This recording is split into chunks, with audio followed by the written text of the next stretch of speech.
Good to see you here, and obviously, you know, you're here for one of our favorite guys, Tyler Hansbrough. He's been doing some stuff for us. How about that? He's become a media star. I was going to say, it's easier to get him to do it now than he was as a My, player. are you kidding? Like, Tyler Hansbrough, you know better than anybody. When he came into the program, talk to me a little bit about what he was like. I mean, quiet, shy, obviously just wanted to work, right? Just wanted to play ball, and that was it. Well, I didn't really see the shyness or the quietness because we were focused on trying to help him be the best basketball player he could be, and that's all he cared about.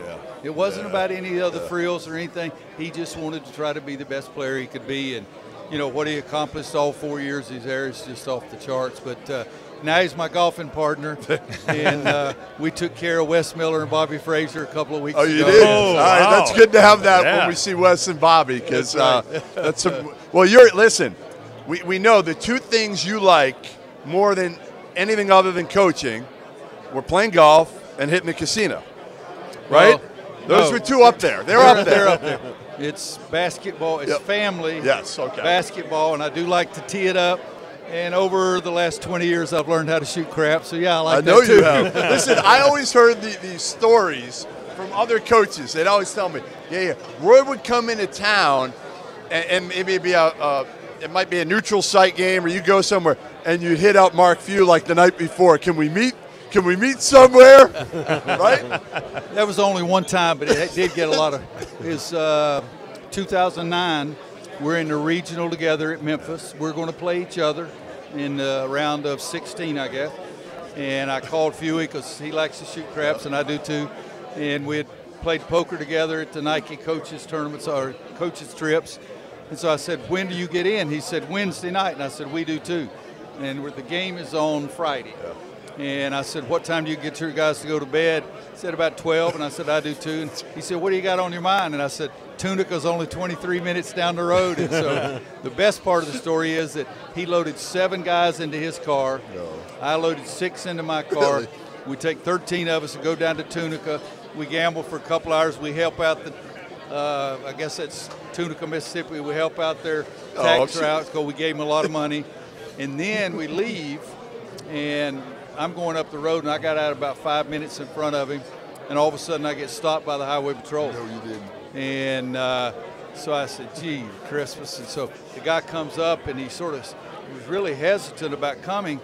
And he said, Coach, what are you doing? I says, we're trying to help out the state economy down in Mississippi. We just came back from the casino. And he started laughing, and they'd had a lot of people drunk driving out that night, leaving the casino. And he said, well, what got me, he said, you're driving the car with that big logo on the side that says NCAA tournament. I said, well, they give me a courtesy car. And he said, well, I'm going to let you go. He said, you weren't speeding bad. He said, I'm just checking a lot of people. And I said, would you do me a favor? He said, if I can. I said, Mark Few, the Gonzaga coach, is about 10 minutes behind me. Would you make sure you stop him too? So, but it's my high school coach got me into golf. He's the reason I started coaching, and he was one of 3 guys that taught me how to shoot craps. So according to my wife, Wanda, my high school coach is 0 for 3. Coach, it seems like the last couple of years watching Carolina games, we always see in the stands. Has it been hard to turn off the coaching aspect and just watch to enjoy? Or is it something where you can never turn that off because you did it for so long? You know, a little bit of both. I've only really made a big mistake twice. Once was Mohegan's son in the Hall of Fame tournament my first year. The Hall of Fame gave me seats right on the court, and I didn't think one guy hustled, and I jumped up and I stepped out on the floor about 2 or 3 feet and screamed at him, and then remembered I was supposed to sit my butt down, and so I sat down. And then last year, I sit right above the tunnel because I can sneak out quickly after the games, and our point guard, both point guards, RJ and Caleb, and they didn't get back, and the other team laid it up, and I jumped up and yelled about defensive balance. You know better than that. And then I realized my butt's supposed to be sitting in the stand. So I've only made that mistake twice, but I've really enjoyed it. I've only missed 1 home game. And wow, that's really cool. I was put into, it may have been this thing. It may have been the College Basketball Hall of Fame. Anyway, they were inducting me in something in Kansas City, and so I sort of felt like I should go. So that was the Gardner-Webb game last year, and that's the only game I missed. With the NIL and the transfer portal and how much college basketball has changed over the course of really just like the last 2 years. What would you do to fix it right now? What would you do to make it so that it operates a little bit more smoothly? You know, that's a really hard question, and there's a lot of intelligent people are trying to figure it out, and they're going in the wrong damn direction as far as I'm concerned. But, you know, I stopped coaching because everybody keeps, to this day, says, what was it? What was it? Was just what I said on the day I retired, is that I wasn't doing it as well. I felt that deep in my soul, and I couldn't come to grips with that to keep doing it if I didn't think I was doing it as well. I knew that name, image, and likeness and transfer portal and all those things that I don't necessarily agree with completely, and I like some of it. You know, I have no problem. I tell this story. Peyton Manning, his last year at Tennessee, the first Tennessee football game. They sold 50,000 jerseys with Manning on the back for $56 a jersey, and he didn't get 1 cent. That's not right, okay? And I'm not against a kid being able to transfer, but if you make a commitment, come on, a commitment's not a dinner reservation. Look at this guy next to you. Say, boy, I knew there's something wrong with the light off that was flashing off the top of Frank's head. But big news. The Almanac is officially back. The most exhaustive and comprehensive guide to the 2023-24 college basketball season is available for pre-order now. If you go to cbbalmanac.com, link is in the description below, you can pre-order for just $15.99 or 20% off the sticker price. The format is going to be a little bit different this season. Instead of an 850-page PDF, you'll be getting access to the full site with league-by-league PDFs available for download. The preview will be live on September 20th, so you have until then to be able to get your pre-orders in. So for insight for all 362 Division I teams, from their head coaches and the experts that cover them, make sure you hit that link. you know, I'm not against the guy being able to transfer, but make a commitment to your school. And I think a kid should sit out here, and they can say all they want. Well, coaches can leave. Coaches can get their butts fired too. I never fired a player. Some I wanted to fire, but I never did. But I think it's a weird situation now. I don't know if you can get the toothpaste back in that tube. I don't know what it's ever going to be. It was never as wholesome as I thought it was. I understand that, but I don't think it's ever going to be like it was. When you retired, were you aware that you were doing it on April Fool's Day?